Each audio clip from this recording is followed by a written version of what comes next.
been really an emotional and a humbling session for me. It's really kind of so many people I have admired to say such warm and generous things. I really feel I don't deserve that kind of praise. It really reflects, I think, their kindness and generosity and warmth towards me than my own intrinsic abilities. And whatever that is true of what they said, it really belongs to my students and collaborators. And so it's been an extremely rewarding experience to have worked with now nearly 40 PhD students and some 20-some postdocs. And we couldn't have done any of these things without such creative and hardworking and highly talented individuals. And it kind of seeing some of these old citations took me back. Maybe I should remove it. Yeah. Thank you. Yeah. So it took me back to the early years in the 80s and 90s when whether it was Raghu or Prasenjit or others like Giannis Androulakis, when we were writing our AI programs, they were programming in Lisp. So in generic algorithm work, it literally took months to write the code and to test it and validate it. And about 8 years ago, after I moved to Columbia, I asked a computer science senior student in CS major, senior, who worked with us for a semester. I gave him basically the thing that King Chan and others had done in the 90s, just to see what they can do with Python. So I asked them to basically redo that polymer design problem as an exercise. I almost wept when the kid came back in 2 days with the entire code written in Python, using Python libraries. And in real time, he could demonstrate the molecules being discovered, the polymer molecules being discovered, running thousands of generations, evolutions, in real time, literally fraction of minutes, in a couple of minutes. And I knew, I recall precisely, that what he demonstrated to me really took over 2 years to do in the 90s, to writing the code and validating it, and it would take days for a generic algorithm to converge. And so you can imagine the hard work that all the students had put in those days. Against all odds, as Rex reminded me that the dwindling of interest in AI in my course, that I've taught since it was first developed at Columbia in 1986. Then after 23 years I spent at Purdue, I probably taught that AI course 18 different times. And then the interests were waning as you saw. And it kind of, it reached its trough almost when data science was about to pick up, because the lowest enrollment I had was 2010. And most people recognize 2010 is the start of the data science wave, the third wave of AI.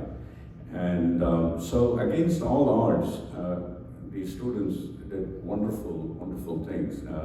We were all considered to be really out there in the left field or totally nuts doing something. There were really a handful of people doing AI in those years. George Stephanopoulos, of course, was the leading shining light there. And there was Jim Davis at Ohio State. Mark Kramer was still there at MIT, and Lyle Unger, and then our group. And so whatever accomplishments that are attributed to me, I think it's really due to all my wonderful students who persevered against all odds. And so it's really nice to see AI finally being recognized, and and it's taking off. And so it's very satisfying to see finally all these things are being widely adopted, and even in industry, as President pointed out, as Rex reminded us, with the work in the pharmaceutical area and so on. So I'm very, very grateful for all the opportunities I've been given, and I want to thank all my colleagues, Warren and Rex, and of course George Stephanopoulos, Art Westerberg, a whole bunch of people who have been tireless supporters of our work, helping me get through tenure and promotion and all that. And I'm particularly grateful to two individuals who have had most impact on my, besides my advisor, of course, Keith Govins, and that would be Rex Reclitus and George Stephanopoulos. Rex was the reason I went to Purdue, and Rex was the reason I stayed there for 23 years.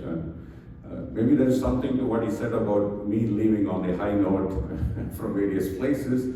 The lure of Columbia and New York City was too much to be ignored, and so I returned, and it's been great. And so I owe a lot of my success to Rex Reclitus and also George Stephanopoulos, who was really the pioneer besides Art Westerberg with the early work on AI. And George was here earlier. I don't know whether he's still there. Oh, there you are. You changed your. Okay. So I mean, this is absolutely true, and I still made it, and I was so delighted to see him in the session today because. And this is I said this in 2017 at your retirement symposium, and I'll say it every time. A little part of me died when I heard that you are retiring and that you're stepping down, and so I really wish that you could have given your ideas and your energy. You could have easily stayed on for 10 more years, and I wish you had, but.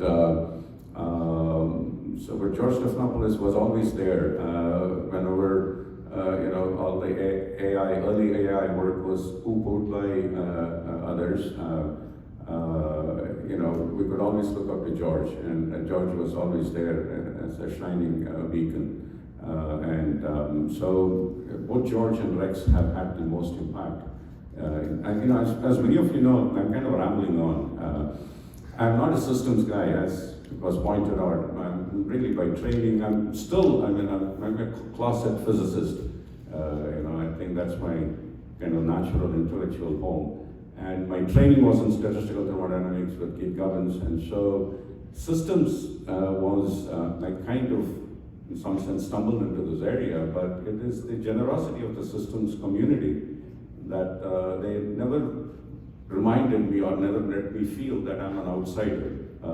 And they adopted me as if I was one of their own, and gave me all the opportunity and the recognition. And since I didn't have a normal godfather in this community, as many normally would have in their own disciplines, for me it was Reclitus and Stephanopoulos who were the adopted godfathers and who kind of looked after me over the decades, and I'm very, very grateful, and that's what made all these things possible. So I'm delighted this thing finally, it was scheduled for last year, and so it is in some sense more fitting it happened this year in Boston, in some sense, because this is where I got my academic start.